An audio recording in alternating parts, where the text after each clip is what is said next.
Bonjour à tous, je suis vraiment content d'être ici et de partager mon expérience dans la recherche.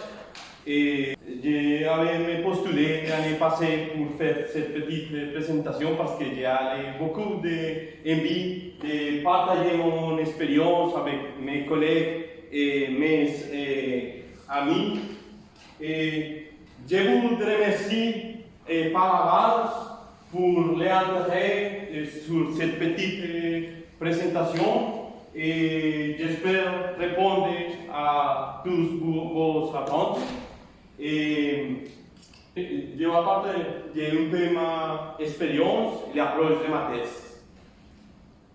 Qui est ce rare étudiant en doctorat en droit à l'Université de Lausanne? Bien, je suis un avocat d'origine colombienne, expert en droit des assurances privées. J'ai fait le master en droit ici, et pour ça l'Université de Lausanne, c'est mon alma mater. Et pour ça, j'avais connu quelques débuts. Et j'ai également travaillé comme professeur en Colombie, en droit des assurances privées. Et pour ma recherche, j'avais obtenu un financement de l'État colombien. Je ne travaille comme vous, comme la plupart de vous, comme assistant ici dans l'Université de Lausanne. Je travaille tout le temps pour finir la thèse de doctorat et j'ai fait la thèse de doctorat à l'Institut suisse de droit comparé. Je suis un avocat un peu bizarre parce que je suis un académique influencer. Qu'est-ce que c'est ça? J'ai un blog, j'ai un canal de YouTube et je partage tout le temps sur les réseaux sociaux mes recherches parce que mon objectif de vie, c'est devenir un professeur en Colombie. Pour ça, j'adore communiquer, parler avec les personnes et pour ça, j'ai beaucoup de ce type de manifestations d'accès. Maintenant, je vais expliquer de manière très simple ma thèse, les méthodes et un peu les préoccupations que j'avais eues au moment de commencer à rédiger ma thèse. Parce que je pense qu'il peut être une expérience très intéressante pour les autres doctorants. C'est mon dernière année de doctorat, j'espère. Je vais faire la soutenance de thèse à la fin de cette année. Et pour ça, il y a beaucoup de choses que je peux vous partager. D'abord, l'objet, les sujets. J'ai une relation toxique avec ce sujet. Je l'aime quelquefois, j'ai beaucoup de sentiments très mauvais sur ce sujet quelques jours. C'est la vie académique. Mais les sujets de la thèse, c'est les devoirs d'information et vous de corriger la asymétrie dans les contrats. Il y a une asymétrie entre les consommateurs et les professionnels. Et mon étude, c'est sur ce devoir d'information, les modèles. Mais au moment de commencer à écrire, il y a beaucoup de préoccupations parce qu'il y avait une grande quantité de risques de contradiction. Et risques de contradiction, pourquoi? Parce que je vais parler d'une thèse sur les devoirs d'information, bien informer les consommateurs. Je dois faire une thèse pour éviter la contradiction évidente, claire, transparente, suffisante, logique, parce que je dois éviter la contradiction. Les deuxièmes préoccupations que j'ai au moment de commencer à écrire ma thèse de doctorat. La préoccupation concernant à l'accessibilité de la thèse. Et la thèse de doctorat, normalement, c'est une chose très traditionnelle, c'est un livre qui est inaccessible pour le grand public, même parfois pour les jeunes juristes.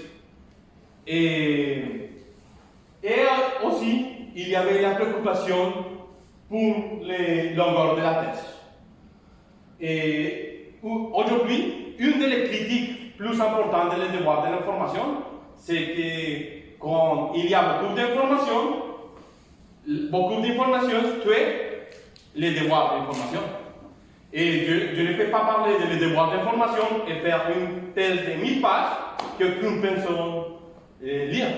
Ou seulement une petite jury va lire.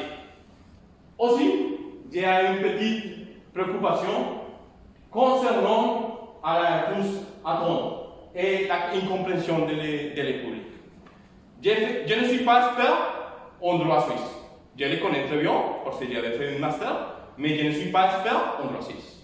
Je suis expert en droit colombien et j'ai fait un travail de droit comparé. Quand les personnes font un travail de droit comparé, le grand problème, c'est que tu peux parler de tout et de rien. Tu ne vas approfondir dans le système juridique d'un pays. Et pour ça, quand je dis, je vais faire un travail de droit comparé sur les devoirs d'information en droit européen et droit de l'Amérique latine, les personnes ont beaucoup de attentes. Et pour ça, je dois, comme ma thèse est sur les devoirs d'information, je dois bien remplir les devoirs d'information sur ma thèse. Les solutions pratiques, j'avais réfléchi beaucoup de fois, je n'avais pas pu concilier les sommeils. Beaucoup de fois, j'étais très préoccupé, mais qu'est-ce que je vais faire pour solutionner la préoccupation. Et j'avais pris cette décision pratique. D'abord, la simplicité doit commencer déjà dans l'académie. Pour ça, une thèse qui réduit la complicité, c'est déjà une contribution pour l'académie. Et deuxièmement, il faut rompre avec les formes traditionnelles de rédiger la thèse. Oui, bien sûr, je vais avoir les rigueurs académiques, mais je vais présenter mon travail de thèse de manière innovante. Et comme le public ciblé de ma thèse de doctorat, c'est la Suisse, je vais rédiger tous les documents en français, parce que c'est la thèse des droits de la consommation. Aussi, je vais utiliser, quand je fais les thèses, un langage clair et simple. Je voudrais faire beaucoup d'analogies, beaucoup d'exemples, parce que c'est mon sujet de thèse. Et aussi, j'avais choisi un sujet avec des implications pratiques. Ce n'est pas un sujet très théorique, et je vais proposer et promouvoir quelques recommandations, quelques idées pour changer problématiques de la vie quotidienne. Aussi, je ne peux pas écrire une thèse de 1000 pages. Non, je vais faire une chose de 150 pages. J'avais pris une décision. C'est comme dans les concours 180 secondes. J'ai une limite et je ne peux pas faire plus. Je dois synthétiser les idées comme les caractéristiques des devoirs d'information. Et aussi, je dois bien expliquer la délimitation de ma thèse. Clair, parce que je dois éviter les fausses attentes. Les devoirs d'information. Normalement, avant la conclusion des contrats, les professionnels doivent donner beaucoup d'informations à les consommateurs. Pour ça, j'avais décidé aussi que pour ma thèse de doctorat, les jours de la soutenance, je vais donner un petit document où je vais remplir les devoirs d'information sur ma thèse, sur les mêmes devoirs. Je vais donner un document de 2 pages qui fait une synthèse de ma thèse. Le schéma de ma thèse est très simple. Les problèmes de la symétrie de l'information, les remèdes aux problèmes, il y a beaucoup. Les devoirs d'information, c'est une des remèdes. Et après, les critiques des devoirs d'information, parce que dans ce moment, il y a beaucoup de personnes, des études, qui disent que les devoirs d'information, c'est une très jolie chose, mais c'est un échec total. L'approche de ma thèse. Je vais avoir une approche combinée. Dans la première partie, je vais parler de la base théorique, je vais parler des problèmes de la symétrie de l'information d'une manière générale, pas tous les contrats, tous les contrats de loi. Il y a la symétrie de l'information au moment de la conclusion des contrats. Pour ça, je vais parler du problème de la symétrie, des remèdes et des critiques des devoirs. Mais après, je vais changer d'approche et je vais faire une approche plus sectorielle sur les devoirs d'information. Une question. Mon sujet de thèse est nouveau, c'est nos matrices. La réponse est non.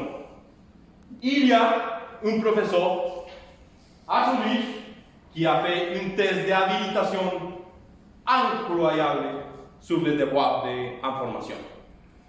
Dans le pays, il y a beaucoup de professeurs très reconnus qui font travaux sur ce sujet.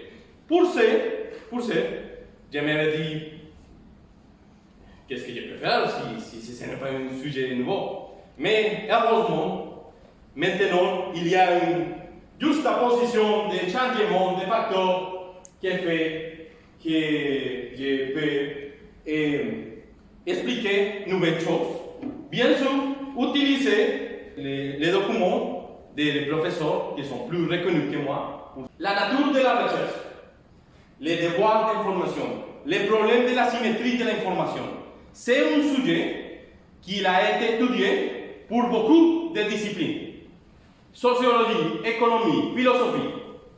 Même dans la bibliothèque, il y a 3 livres de 69 Nobel d'économie qui avaient écrit des thèses et des papers sur les devoirs d'information. Et je m'avais dit, mais je suis juriste. Pour ça, j'avais décidé que ma thèse c'est un travail juridique. Je vais mentionner quelques travaux d'autres disciplines, mais après, peut-être dans mes études postdoctorales, je peux créer un groupe de travail avec personnes d'autres disciplines. On peut faire une coordination et articulation des devoirs d'information. La couverture géographique des maths. C'est un travail de droit comparé. J'avais choisi beaucoup de pays pour faire la comparaison. Pour ça, je m'avais dit, je vais faire une analyse sur la doctrine. Et aussi, je vais parler de beaucoup de pays, de l'Europe, des droits européens, l'Union européenne, quelques exemples de l'Union européenne, et aussi des droits de l'Amérique latine, parce que je suis colombien, je dois vendre ma thèse en Colombie aussi parce que je ne vais pas rester ici en Suisse. Puis, je vais partager mon expérience. Mais cette thèse, cette histoire, il va continuer. Aujourd'hui, c'est un peu comme le trailer de ma thèse. Vous êtes invités à la fin de cette année à la soutenance des thèses sur les devoirs d'information au moment de la conclusion des contrats.